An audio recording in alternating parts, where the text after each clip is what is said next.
সত্যি পালা বদলের সঙ্গে সঙ্গে আমাদের ছাত্র সমাজ, ছাত্রছাত্রী যারা একটা সরকারি চাকরি পাওয়ার লক্ষ্য নিয়ে, স্বপ্ন নিয়ে ছুটে চলেছে, তাদের জন্য প্রথমেই তাদের তরফ থেকে আন্তরিক অভিনন্দন এবং ধন্যবাদ জ্ঞাপন করি আমাদের নতুন মুখ্যমন্ত্রী, আমাদের রাজ্যের নতুন মুখ্যমন্ত্রী মাননীয় শ্রী শুভেন্দু অধিকারী মহাশয় এবং নব্য গঠিত পশ্চিমবঙ্গ সরকারকে। কারণ সরকারি চাকরি যারা পেতে চায়, সরকারি চাকরিতে যারা যুক্ত হতে চায়, তাদের জন্য সরকার যে সদিচ্ছা প্রকাশ করেছে, অলরেডি হয়তো তোমরা সবাই দেখে নিয়েছো, সেটার জন্যই সরকারকে এবং মাননীয় মুখ্যমন্ত্রীকে অসংখ্য অসংখ্য ধন্যবাদ এবং আন্তরিক শুভেচ্ছা। এবং আশা করব এইভাবেই তিনি স্বচ্ছতার সঙ্গে বেকার যুবক যুবতীদেরকে তাদের প্রতিভা অনুযায়ী নিজেদেরকে প্রমাণিত করার সুযোগ দেবেন। দীর্ঘদিন চলা যে দুর্নীতি, অনিয়ম, সেই অচলায়তন ভেঙে দিয়ে এখনো অবধি আমরা যা দেখছি তাতে তিনি এগিয়ে যেতে চাইছেন এবং আশা করব ভবিষ্যতে আমাদের ছাত্রছাত্রীরা এর সুফল অবশ্যই কুড়িয়ে নেবে। তা প্রথমে একটু শুনে নেই, প্রথম যে কথাটা উনি বলেছেন, অবশ্যই কার্সি গোজ টু নিউজ চ্যানেল, সেখান থেকেই এটাকে আমি প্লে করছি। যে ধরনের সদর্থক উদ্যোগ এবং ভূমিকা ভারত সরকার নিচ্ছেন, সেই দেখানো কর্মসূচিতে ডবল ইঞ্জিন সরকার পশ্চিমবঙ্গে কাজ করবে। এবং আমি ব্যক্তিগতভাবে মনে করি যে ওএমআর ভিত্তিতে যে লিখিত পরীক্ষা হয় তার কপি প্রত্যেকটি পরীক্ষায় বসা যুবক যুবতীকে দেওয়া উচিত। খুব গুরুত্বপূর্ণ একটি কথা উনি বলেছেন। আমি কি পরীক্ষা দিয়েছি তার প্রমাণ, যেহেতু ওএমআর এ দুর্নীতি বা এটসেট্রা, তাহলে আমি পরবর্তীকালে যাতে চ্যালেঞ্জ করতে পারি আমার মাস কত, তাই প্রত্যেকের হাতে সঠিকভাবে তার ওএমআর এর কার্বন কপি পৌঁছে দেওয়া হবে। তাই প্রত্যেক পরীক্ষার্থী তাদের কার্বন কপি কিন্তু পাবে, যেটা খুব ইম্পর্টেন্ট। স্বচ্ছতা আনার পথে একটি বিশেষ উদ্যোগ। তো ওয়ান্স এগেন থ্যাংক ইউ আমাদের নতুন মুখ্যমন্ত্রীকে। চলো আবার শুনে নিই। দায়িত্ব নেওয়ার পরে অধিকারীদের জিজ্ঞেস করেছিলাম পশ্চিমবঙ্গে কিভাবে রিক্রুটমেন্টের পরীক্ষা হয়। তারা বললো ওইবার পদ্ধতিতে হয়, কার্বন কপিটা খাতার সঙ্গে রেখে যায়, কাউকে কেউ নিয়ে যায়। It's a very bad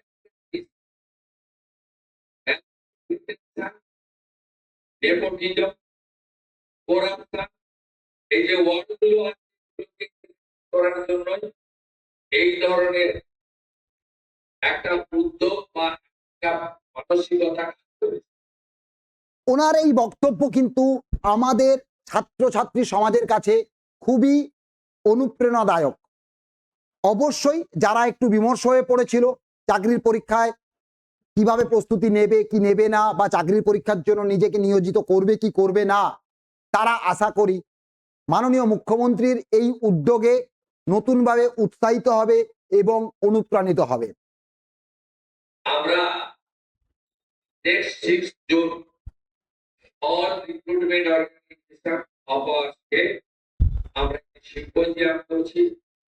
তাহলে আগামী 6 জুন সমস্ত রিক্রুটিং অথরিটি বা বোর্ডের সঙ্গে উনি বসছেন এবং সেই অনুযায়ী একটি রূপরেখা তৈরি করবেন, যে রূপরেখার মাধ্যমে পশ্চিমবঙ্গের ছাত্রছাত্রীরা পশ্চিমবঙ্গের সরকারি পরীক্ষাতে স্বচ্ছ নিয়োগের আশা রাখতে পারে এবং আমরা কিন্তু সেই আশায় রাখবো। তা অবশ্যই খুব ভালো ঘোষণা সরকার এবং মুখ্যমন্ত্রীর তরফ থেকে। এখানে ভারত সরকারের রেলওয়ে রিক্রুটমেন্ট বোর্ড সহ তাদের রিক্রুটমেন্ট প্রক্রিয়া আমরা করার চিন্তা ভাবনা করেছি এবং সেটা করব। if necessary we will move a phased recruitment policy in next session of our assembly. আমরা কি এখান থেকে আমরা আশা করতে পারি বা আমাদের অনেক ছাত্রছাত্রীদের বা আমাদের দাবি ছিল পরীক্ষা পদ্ধতিতে যে প্রলং অনেক দীর্ঘদিন সময় লাগে নোটিফিকেশন থেকে পরীক্ষার পরে আলটিমেট রিক্রুটমেন্ট এবং উনি একটি রেফারেন্স টেনেছেন কেন্দ্রীয় সরকারের মতো করে, তাহলে আমরা আশা করতে পারি এখন এই রিক্রুটমেন্টের সময়টা আরো কমবে অল্প সময়ের মধ্যে। অবশ্যই অল্প সময় মানে আমি টোটাল নোটিফিকেশন থেকে আরম্ভ করে চাকরি পাওয়া অবধি, নিয়োগ পাওয়া অবধি যে দীর্ঘ বিলম্ব হতো সেটা আশা করি হ্রাস পাবে। ওনার বক্তব্য থেকে আমরা এটুকু আশা কিন্তু আমাদের ছাত্রছাত্রীরা বা আমরা যারা তোমাদেরকে নিয়ে থাকি, তোমাদেরকে নিয়ে আমাদের চলে, আমরা এটা আশা করতে পারি। এবং তার থেকেও বড় কথা, ওএমআর বা কেন্দ্রীয় সরকার সেখানে আরেকটা জিনিসও হয়তো আসতে চলেছে। আমাদের যেটা ওএমআর ভিত্তিক হয় সেটা হয়তো বা অনলাইন সিস্টেম হয়ে যেতে পারে, আশা করতে পারি। এই অনলাইন সিস্টেমটা হলে তোমরা জানো খাতা দেখাটা অনেক তাড়াতাড়ি হবে, তাই রেজাল্ট পাবলিশ করার ক্ষেত্রেও দীর্ঘসূত্রতাটা অনেক কমে আসবে। তো এই আশা কিন্তু আমরা রাখছি এবং সেই আবেদন বা আকাঙ্ক্ষা বা আশা আমরা আমাদের নতুন মুখ্যমন্ত্রী শ্রীমান শুভেন্দু অধিকারী মহাশয় এবং নতুন সরকারের কাছে রাখছি। অ্যাসেম্বলিতে রিক্রুটমেন্ট পলিসির জন্য যে নতুন আইন করা দরকার সেটা করব। উদ্দেশ্য থাকবে ওএমআর কন্ট্রোল কপি রিপিট পরীক্ষার আমরা যারা পরীক্ষায় বসবে তাদের দেব।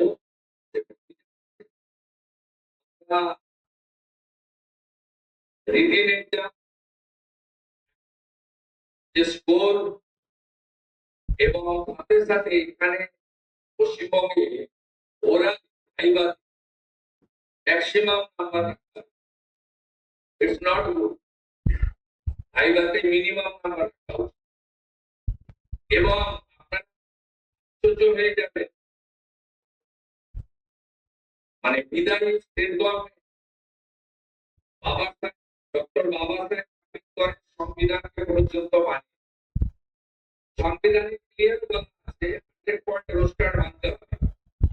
এসসি এসটি এবং ওবিসি রিজার্ভেশন সাথে ইডব্লিউএস এবং এক্সাম ক্যাটাগরি এবং ফিজিক্যালি চ্যালেঞ্জ, এই যে ব্যবস্থাগুলো আছে ওয়েস্ট বেঙ্গলে এর ফলে SC ST original OBC approved by the National OBC Commission physically challenged এবং যে 10% EWS honorable prime minister's সময় লোকসভা এবং রাজ্যসভায় amendment করে অধিকার দেওয়া হয়েছে, সেটাও ইগনোর করা। এই ঘোষণাটিও কিন্তু ছাত্রছাত্রীদের জন্য খুব কাজে লাগবে। 100 পয়েন্ট যে রোস্টার, সেখানে সমস্ত সমুদায় যাদের যে পরিমাণ রিজার্ভেশন আছে বা সেই জায়গাটা প্রপার ওয়েতে অ্যাপ্লিকেবল করা হবে বা অ্যাপ্লাই করা হবে, যেটা সমস্ত সম্প্রদায় এসসি এসটি ওবিসি বা জেনারেল যাই হোক তারা প্রত্যেকে তাদের কাঙ্ক্ষিত বা যেটা প্রাপ্য সংখ্যক সিট সেই সিটে তারা নিয়োগ পাবে এই আশা রাখা যাচ্ছে। তার সাথে যেটা ইন্টারভিউর ক্ষেত্রে মূলত এটা স্কুল সার্ভিস যারা পরীক্ষা দিচ্ছ শিক্ষক হওয়ার স্বপ্ন তাদের ক্ষেত্রে পরীক্ষা এবং একাডেমিক স্কোর তার সাথে যে ইন্টারভিউ মার্কস, সেই ইন্টারভিউ মার্কসটা যেহেতু বোর্ডে যারা থাকেন তাদের উপরে নির্ভর করে, তাই সেই মার্কসটা উনি কমিয়ে আনার কথা বলেছেন। তার কারণ হচ্ছে সেক্ষেত্রে কারো প্রতি দুর্বলতা বা কারো প্রতি অধিক কি বলবো কাউকে বেশি নাম্বার দিয়ে দেওয়ার যে মানসিকতা বা এটসেট্রা, সেই জায়গাটাতে কিছুটা অবশ্যই লাগাম টানা যাবে। তাই এটা একটা ভালো পয়েন্ট আমরা ভাবতে পারি। স্কুল সার্ভিসের ক্ষেত্রে একাডেমিক রিটেন এক্সাম থাকছে, তার সাথে একাডেমিক স্কোরের নাম্বার থাকছে, সঙ্গে ইন্টারভিউ সেই মার্কসটা কমিয়ে 10-এ করা হচ্ছে, যাতে সেখানে দুর্নীতিটা যতটা সম্ভব কমানো যায়। এবং আশা করব এটাও যারা শিক্ষক শিক্ষিকা হতে চান তাদের ক্ষেত্রে কারণ তারা প্রচন্ডভাবে ভুক্তভোগী এই দুর্নীতির জন্য। সেটা আর নতুন করে আমরা আসছি না বা বলছি না, সবাই জানি, বহুল আলোচিত, এবং এখনো সেটা নিয়ে অনেকে চিন্তিত আছে কি হবে না হবে এটসেট্রা। তাই আগামী দিনে স্কুল সার্ভিস পরীক্ষার ক্ষেত্রে আরেকটি ভালো উদ্যোগ মাননীয় শ্রী শুভেন্দু অধিকারী মহাশয় কিন্তু আমাদের মাননীয় মুখ্যমন্ত্রী নিয়েছেন। তাই ওয়ান্স এগেন ওনাকে অশেষ ধন্যবাদ। আমরা চাই স্বচ্ছতার সঙ্গে লিখিত পরীক্ষা। আমরা চাই সার্টিফিকেটের মূল্যায়ন রেগুলেশন। আমরা চাই point roaster 100% implementation. It's a mandatory as per our constitution. আমরা চাই যে ওরা একটু কম করে স্বচ্ছতার সঙ্গে যাতে আগামী দিনে রিক্রুটমেন্ট রিক্রুটমেন্ট বোর্ড গুলো ওয়েবসাইটে দিয়ে দিতে পারে, হোয়াটসঅ্যাপ মেসেজ দিয়ে অ্যাপয়েন্টমেন্ট বা রিক্রুটমেন্ট না হবে। তাই আজকে এই মিনিংফুল ইম্পর্টেন্ট। তো যাই হোক, মূল যে বিষয়বস্তু, উনি কিন্তু ক্ষমতা নেওয়ার পরেই, নিজের চেয়ারে বসার পরেই দেন প্রথম দিন থেকে প্রথম উনি ডিসিশন নিয়েছিলেন দীর্ঘদিন যারা পরীক্ষা দিতে পারেনি, বিভিন্ন পরীক্ষা না হওয়ার ফলে, তাই আবার নতুন করে সুযোগ দেওয়া, ছাত্রছাত্রীদের পরীক্ষার বয়সের ঊর্ধ্বসীমা 45 অবধি করে দেওয়া একটি ডিসিশন নিয়েছিলেন। এবং তার পরবর্তীকালে আবার কিছুদিনের পরে আজকে উনি যে ঘোষণাগুলো করেছেন সেটা কিন্তু সত্যি সত্যি ছাত্রছাত্রী সমাজ যারা সরকারি চাকরি পেতে চায় তাদেরকে উৎসাহিত করে তুলবে, এই আশা রাখি। এবং ওনার এই সদিচ্ছা ভবিষ্যতে বজায় থাকবে এবং সত্যি এইভাবেই কাজ হবে। এইভাবেই ছাত্রছাত্রীরা তোমরা তোমাদের যোগ্যতা প্রমাণ করে সঠিক পথে, ন্যায়ের পথে তোমরা তোমাদের স্বপ্ন পূরণ করবে, এই আশা রাখি। তাই লেগে পড়ো, আর দেরি নয়। যে যার মতো করে, যখন একটা সুযোগ আসতে চলেছে আজ হোক কাল হোক। হ্যাঁ, তার সঙ্গে আরো একটি বিশেষ ব্যাপার, আরো একটি নিউজ আছে। সেই নিউজটি হচ্ছে WBCS পরীক্ষা এবারে রেগুলারলি হবে, যেটা মাঝখানে অনেকটা গ্যাপ তৈরি হয়েছে।